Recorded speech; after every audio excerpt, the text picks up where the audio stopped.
사랑하는 성도들, 생명을 소중히 여기는 달 사순절 넷째 주일로 이렇게 예배를 드리고 있습니다. 예수님의 십자가가 있었던 곳, 그것이 구약성경에서 모리아산, 아브라함에게 우리 하나님께서 아들 이삭을 바치라 했던 그 장소에서 예수님께서 십자가 대속의 죽음을 맞이하셨습니다. 십자가 대속의 죽음은 우리가 알다시피 우리의 모든 원죄를 정결하게 하시고 우리 하나님께 나아갈 수 없게 만드는 이 강력한 이 원죄의 벽을 우리 주님께서 십자가에서 허물어 버리시고 우리 하나님께로 나아갈 수 있는 길을 만들으셨다는 겁니다. 우리가 하나님과 관계가 될 수가 있었고 하나님이 우리의 아버지 하나님이 될 수가 있었고 우리가 또한 하나님의 아들, 딸이 될 수 있었고 우리가 그 하나님을 전인격적으로 아바 아버지라 부를 수 있는 은총을 주셨다는 겁니다. 그게 십자가라는 거죠. 예수님께서 예루살렘으로 향했던 이 십자가의 길은 그 길을 갈 때 우리가 알다시피 박수갈채가 있는 그 길이 아닙니다. 그 길은요, 수치와 모욕과 또 고난의 길이라는 겁니다. 영광의 길이 아닙니다. 그 길은 죽음의 길이라는 거예요. 그 길은 가시면류관이 있는 길입니다. 우리는 다 얘기합니다. 예수님께서 우리를 위해서, 나를 위해서 그 모진 고난을 받으시고 그 모진 부당한 폭력을 당하시고 모진 채찍을 맞으시고 십자가에서 못 박혀 죽으셨다. 우리는 사모하는 마음으로 또 감사하는 마음으로 또 고백하며 찬양하며 그렇게 합니다. 그런데 예수님께서는 우리에게 요구하신 게 있죠. 너희들에게 있는 십자가를 짊어지고 나를 따르라고 하셨다는 거예요. 그것이 진정한 십자가의 길이라고 하는 말씀을 하셨다는 겁니다. 우리는 어떤가요? 예수님을 바라보는 것, 예수님의 십자가를 바라보면서 마치 이렇게 타성의 차원으로다가 예수님께서 나를 위해서 그렇게 헌신하시고 희생 제물이 되셔서 십자가에 죽으신 것까지야 고맙고 감사한 일인데 나하고 상관없는 일처럼 내가 가야 할 길이 아닌 것처럼 생각할 수도 있다는 거예요. 나를 위해서 희생하신 길이고 나를 위해서 모든 것을 다 부으신 십자가의 길이잖아요. 그런데 그 길은 내가 가야 할 길이 아니라고 생각한다는 거예요. 내가 가야 할 길은 장밋빛 미래가 펼쳐져 있는, 내가 가야 할 길은요, 세상 가운데 부귀와 영화와 세상 가운데 수많은 가치를 복을 받을 수 있는 그 길이지, 내가 가는 길은 모욕과 수치와 또 멸시와 그런 조롱을 당하는 길이 아니라고 생각을 한다는 거죠. 사실 우리는 압니다. 십자가의 길이라고 하는 것이 가시면류가 아니고 고통의 길이고 고난의 길이고 아픔의 길이고 괴로움의 길이라는 겁니다. 어떤 영웅들이 가는 영웅 서사를 만들어 가기 위한 그 길이 아니라는 거예요. 그 길은 우리 하나님의 저주를 받는 길입니다. 그 길은요, 우리 하나님께서 버리신 그 버림을 받는 길이라는 거예요. 그런데 우리는 압니다. 이 십자가의 길을 선택을 하고 결단하고 가게 됐을 때 그 끝은 어디입니까? 그 끝은 영광이라는 거죠. 그 끝은 구원이라는 겁니다. 그 끝은 영생이라는 거예요. 그 끝은 부활이라는 거죠. 그런데 이것을요, 우리의 의지와 우리의 지혜로다가는 알 수 없습니다. 그 길을 갈 수가 없어요. 성령의 인도하심이 아니고선 그 길을 갈 수 없다 이겁니다. 그런데 우리가 알다시피 우리 마음 속에서는 예수님이 있어요. 그죠? 예수님이 있는 자들에게는 성령을 주신다고 했죠. 성령께서는 정말 느리게 우리를 인도하실 수도 있고 우리가 모르고 깨닫지 못할 수도 있지만 분명한 것은 성령께서 우리를 빚으셔서 예수께서 가셨던 그 길을 갈 수 있도록 끊임없이 우리를 위해서 기도하시고 끊임없이 우리의 삶을 인도하신다는 겁니다. 사랑하는 여러분들, 성령께서 우리 안에 우리를 자극하시고 우리에게 예수 그리스도의 그 고난의 길에 동참할 것을 촉구하실 때 순종으로 반응하는 우리 복된 성도가 되실 수 있기를 주님의 이름으로 축원드립니다.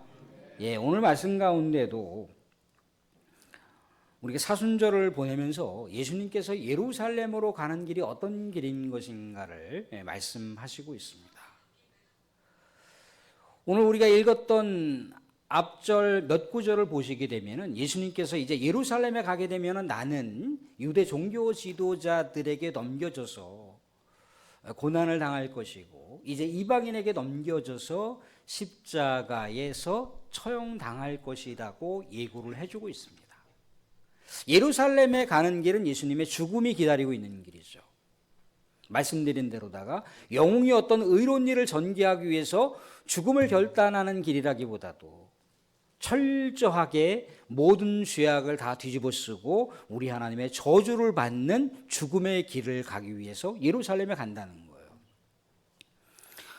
그런데 오늘 말씀 가운데 세베대의 두 아들이라고 하는 야고보와 요한의 어머니가 두 아들과 더불어서 예수님 앞으로 나와서 절하면서 간청을 했습니다. 무엇을 간청했냐면 선생님 예루살렘에 만약에 도착하게 되면 예루살렘에 가서 새로운 어떤 역사를 펼치게 되면 내 사랑하는 아들 야고보와 요한에게 큰 자리 하나씩을 좀 하사하셨으면 좋겠습니다 라고 그렇게 간청을 하는 거예요. 동서고금을 막론하고 모든 어머니의 마음이겠죠.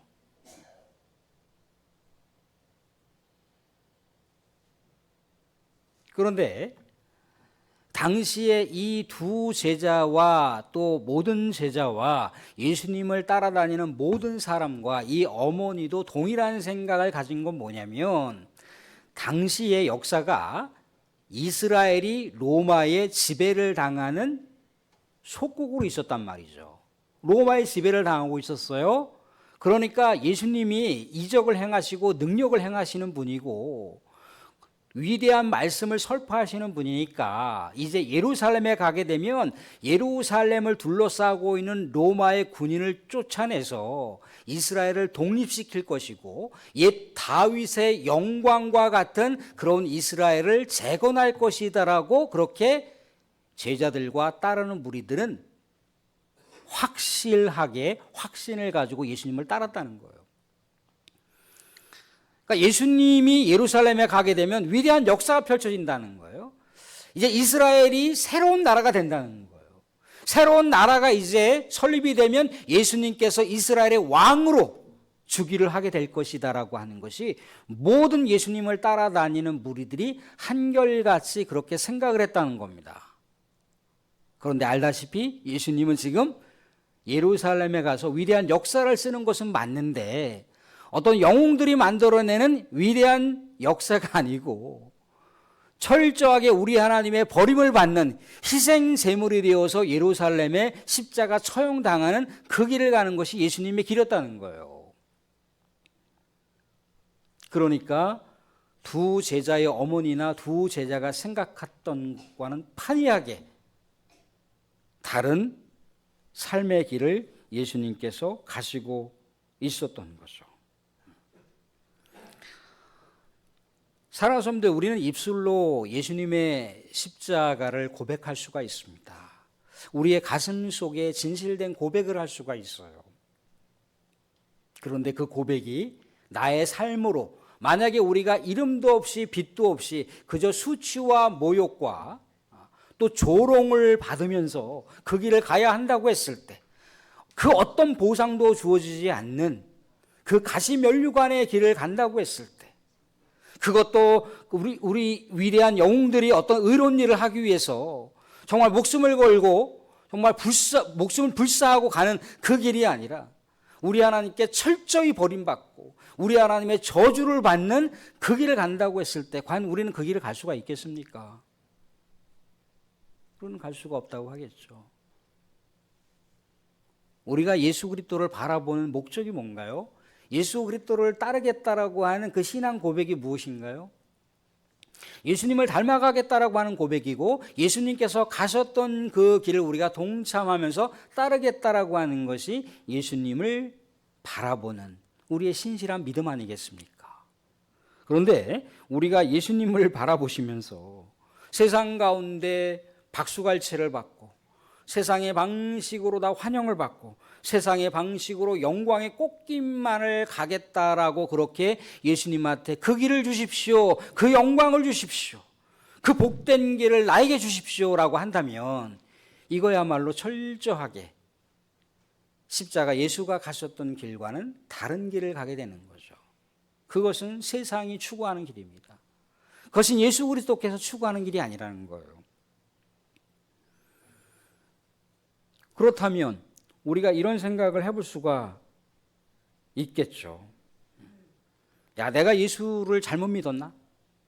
예수 믿어서 이런 손해 저런 불이익을 감당해야 되는 것이 예수 그리스도께서 가시는 길이었고 예수 그리스도께서 우리에게 따라오려는 길이라고 했다면 내가 혹시라도 신앙의 주소를 잘못 찾았나? 분명한 건요, 예수님께서도 빌라도에게 뭐라고 하셨습니까? 내 나라는 세상에 속한 나라가 아니라고 그랬어요. 세상의 나라는 어떤 형식으로 운영이 되나요? 우리가 언론 뉴스를 통해서 보도되고 있는 세상 나라는 어떻게 유지가 되고 있고 어떻게 그들이 그들의 나라를 세상 가운데 증거할 수가 있습니까? 파워게임이죠. 얼마나 최첨단 무기를 갖고 있느냐, 얼마나 강력한 군사력을 갖고 있느냐, 얼마나 강력한 경제력을 갖고 있느냐, 그게 바로 세상이 기준 삼아서 평가하는 나라라는 거예요. 그래서 예수님께서 바라보시는 하나님의 나라, 십자가의 길을 통해서 이 땅 가운데 주어지는 하나님의 나라는요, 세상 방식과는 다르다는 거예요. 세상의 영광과는 다르다는 겁니다. 세상에서 주는 복과는 다르다는 거예요. 십자가의 길은 멸시와 고난과 수치와 모욕의 길이고 가시면류관의 길입니다. 그런데 분명한 것은요, 이 길만이 전부가 아니라는 거예요. 그 끝에는 뭐가 있다고 그랬습니까? 우리 하나님의 영광이 있다고 그랬습니다. 그 끝에는 뭐가 있다고 그랬나요? 우리 하나님의 영생이 있습니다. 그 끝에는 뭐가 있나요? 영원한 부활이 있다는 것입니다. 이게 복음입니다. 사랑하는 십자가의 길, 예수 그리스도께서 예루살렘으로 가셨던 그 길은 그저 그렇게 우리가 생각하는 고난과 수치만이 있는 길이 아니라는 거예요. 그 끝은 영광과 영원한 생명의 길이라고 아시고 우리에게도 우리 주님께서 내 사랑하는 자녀들이여, 내 사랑하는 제자들이여, 나를 너희들의 십자가를 짊어지고 나를 따르라고 했을 때 오 주님 내가 그 길을 가겠습니다라고 순종으로 반응하는 우리 복된 성도가 되실 수 있기를 주님의 이름으로 축원드립니다. 예수님께서 예루살렘으로 가시기 위한 그 길에는요, 예수님이 받아 마셔야 할 잔이 있습니다. 우리도 역시 마찬가지로 주님께서 주시는 그 잔을 마셔야 된다는 거예요. 오늘 말씀 가운데 보니까 세베대의 두 아들에게 아마도 그 어머니에게 주시는 말씀이 있는 거죠. 너희들이 과연 정욕고 내 잔, 내가 마시는 잔을 마실 수 있겠느냐라고 그렇게 묻습니다. 그랬더니 뭐라고 반응을 하냐면 네, 마실 수 있습니다라고 고백을 하더라는 거예요. 근데 사랑하는 성도님들, 예수님께서 마시는 잔은 십자가 죽음의 잔입니다. 십자가 고난의 잔인 거예요. 버림받는 잔이라는 거예요.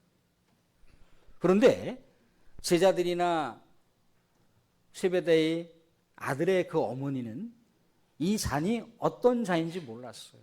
예수님께서 부귀영화를 누리고 예수님께서 권력을 거머쥘 수 있는 그런 잔이라고 생각을 했다는 거예요.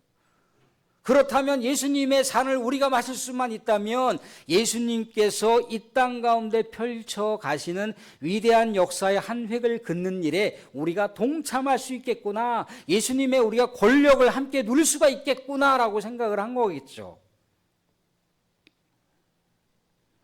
사랑하는 성도, 예수님을 따르는 길은요, 우리가 베드로를 생각해 보셔야 됩니다. 베드로가 목숨을 건다고 그랬잖아요. 그죠? 예수님을 지키기 위해서 칼을 뽑았습니다. 그런데 예수님의 방식은 칼로 세우는 나라가 아니었죠. 예수님께서는 철저하게 자기를 다 비워내는, 무력하게 체포되어 무력하게 십자가의 희생 제물이 되는 그런 죽음의 잔을 마시려고 하는 자였다는 거예요. 근데 분명한 건 예수님께서도 뭐라고 얘기하셨냐면 그 잔을 마실 수 있다라고 말씀하시고 있습니다. 그 잔을 마실 수 있다. 그렇지만 또 하나 우리가 생각해 볼 수 있는 것은 뭐냐면 23절 말씀입니다. 23절 말씀을 같이 한번 읽어보도록 하겠습니다. 23절에 이렇게 나오고 있더라는 거예요. 이르시되 너희가 과연 내 잔을 마시려니와 내 좌우편에 앉는 것은 내가 주는 것이 아니라 내 아버지께서 누구를 위하여 예비하셨든지 그들이 얻을 것이니라 라고 그렇게 말씀하시고 있더라는 거죠.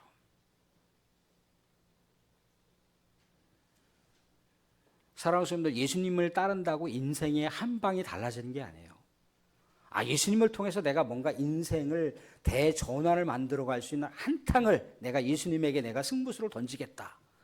그게 예수님의 길이 아니라고요. 예수님을 믿는 것은요, 세상의 어떤 로또를 우리가 얻는 것과는 다른 것입니다.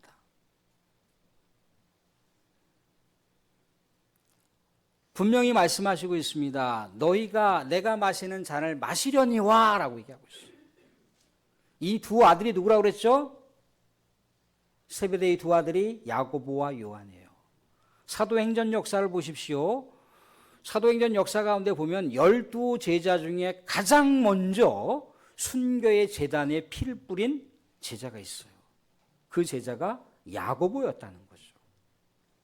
야고보는 그렇게 순교의 제단 위에 피를 뿌리며 예수 그리스도께서 마셨던 그 십자가 죽음의 잔을 마셨다는 거예요. 마실 수 있다고 말씀하셨죠. 야고보의 형제가 누가 있습니까? 요한이 있죠.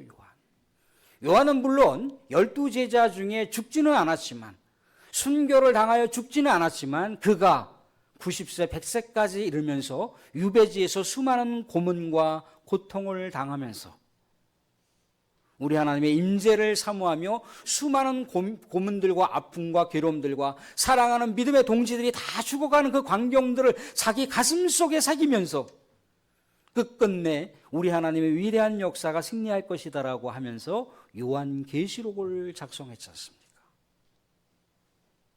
그 인내의 잔을 마신 거예요.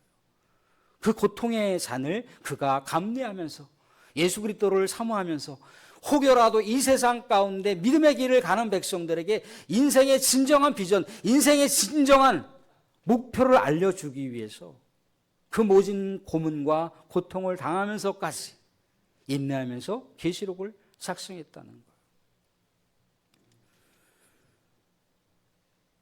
사랑하는 성도들, 예수님의 십자가의 길은 평안과 안락이 우리에게 주어지는 길이 아닙니다. 우리 예수 그리스도의 길을 가면서 예수 그리스도의 잔을 우리가 마시면서 내가 헌신하고 내가 수고하고 내가 그렇게 열심히 봉사했는데 왜 나를 알아주지 않을까? 사람이 알아주지 않아도 누가 아신다는 거예요? 주님이 알고 계세요. 주님의 상급이 크다라고 하는 걸 생각하시고 우직하게 내가 이름도 없이 빛도 없이 그 어떤 사람들에게 영광의 모습으로 드러나지 않는다 할지라도 우리 주님을 아시지라고 하면서 가는 길이 우리 주님의 잔을 마시는 길이라는 거예요.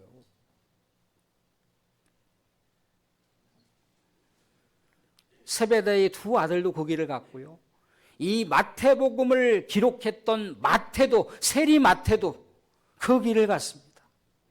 또한 우리가 알고 있는 대로다가 사도 베드로도, 사도 바울도 그 길을 갔다는 거예요.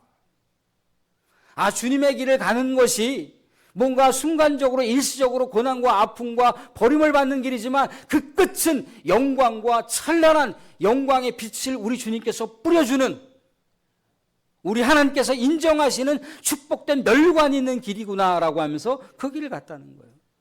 사랑하는 성도들, 예수 그리스도를 믿는다라고 하는 것이 전적으로 손해인 것 같습니까? 전적으로 이 시대를 살아가면서 피해가 막심한 것 같습니까? 내가 왜 당해야 되고, 내가 왜 손해를 봐야 되고, 내가 왜 인내를 해야 되는가?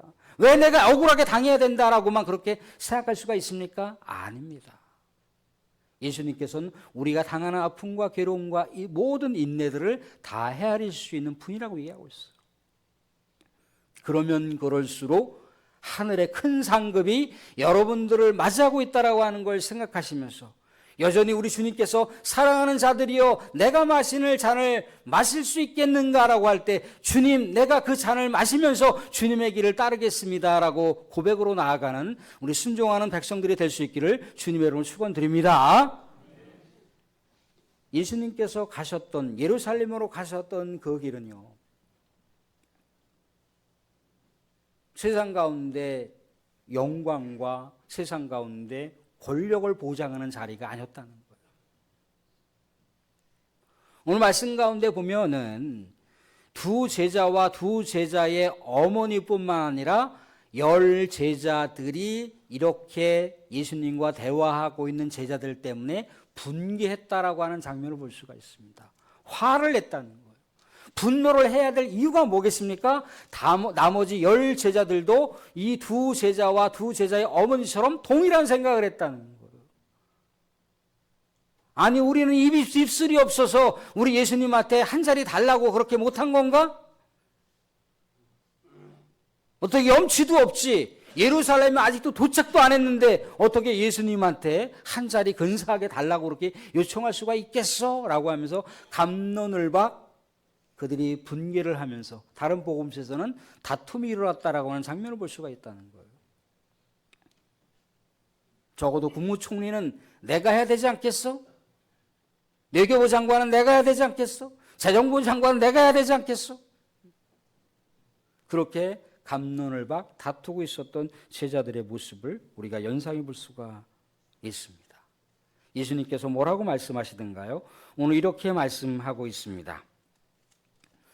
25절, 26절 보시면 25절은 제가 읽어드리고 26절, 27절, 28절은 우리 함께 읽어보도록 하겠습니다. 25절에 이렇게 얘기를 하고 있습니다. 예수께서 제자들을 불러다가 이르시되 이방인의 집권자들이 그들을 임으로 주관하고 그 고관들이 그들에게 권세를 부리는 줄을 너희가 알거니와, 함께 봅니다. 너희 중에는 그렇지 않아야 하나니 너희 중에 누구든지 크고자 하는 자는 너희를 섬기는 자가 되고 너희 중에 누구든지 으뜸이 되고자 하는 자는 너희의 종이 되어야 하리라. 인자가 온 것은 섬김을 받으려 함이 아니라 도리어 섬기려 하고 자기 목숨을 많은 사람의 대속물로 주려 함이니라.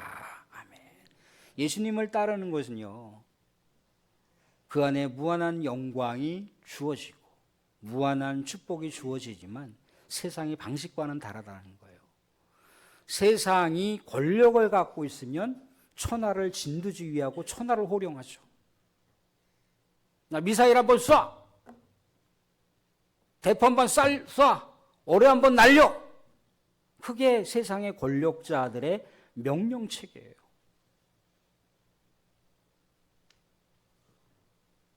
상명하복으로 이루어지는 명령체계란 말이죠.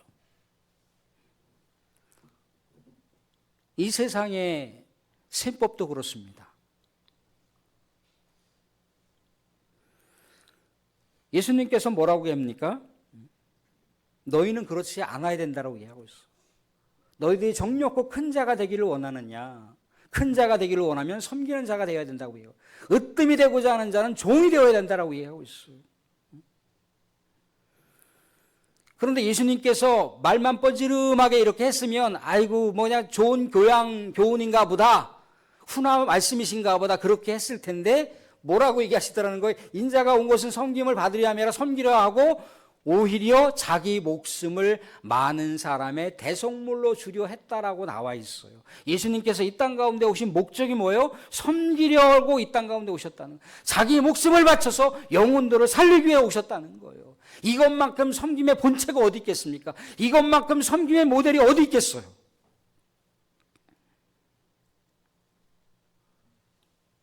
사랑하는 성도님들, 왜 나를 인정해 주지 않을까? 왜 나를 알아주지 않을까? 내 자리가 없네. 왜 나를 이렇게 모독을 할까? 나에게 이렇게 모욕감을 줄까? 이제 그 모든 것들은 십자가 예수 앞에 올려놓으시기 바랍니다. 사실 이런 마음이 드는 것은요, 우리 주 십자가 예수 그리스도의 은혜가 메말랐기 때문인 거예요. 사랑하는 성도, 우리의 심령과 우리의 영성이 풍성하잖아요. 그러면 우리가 어떤 섬김을 하더라도 그 누가 알아주지 않아도 그냥 기뻐요. 그냥 행복합니다. 그냥 감동이 있어요. 왜? 내 안에 예수 그리스도께서 가셨던 그 길에 내가 조금이라도 빛을 갚는 심정으로 동참하는 것에 대한 감격이 있기 때문에 그 길을 우리가 갈 수가 있다는 겁니다. 사랑하는 성도, 우리가 십자가 앞에서 그 어떤 자랑할 필요도 없습니다. 십자가 앞에서 그 어떤 것을 우리가 비교하면서 열등감 가질 필요도 없고, 여기서 우리가 우월감을 가질 필요도 없다는 거예요. 아, 십자가 예수 그리스도께서 그 길을 가셨기 때문에 우리가 영원권의 역사가 있을 수 있는 것이고, 아, 우리가 우리 하나님의 나라를 향해서 갈 수가 있는 것이고, 우리가 죽어도 죽지 않는 불멸 영생의 그 놀라운 생명을 우리가 얻을 수 있었던 것이지라고 하면서 이 땅 가운데 십자가의 길을 우리가 동참하면서 예수 그리스도께서 가셨던 그 섬김의 길을 가실 수 있는 놀라운 은혜가 우리 모든 성도 가운데 있어지기를 주님의 이름으로 축원드립니다.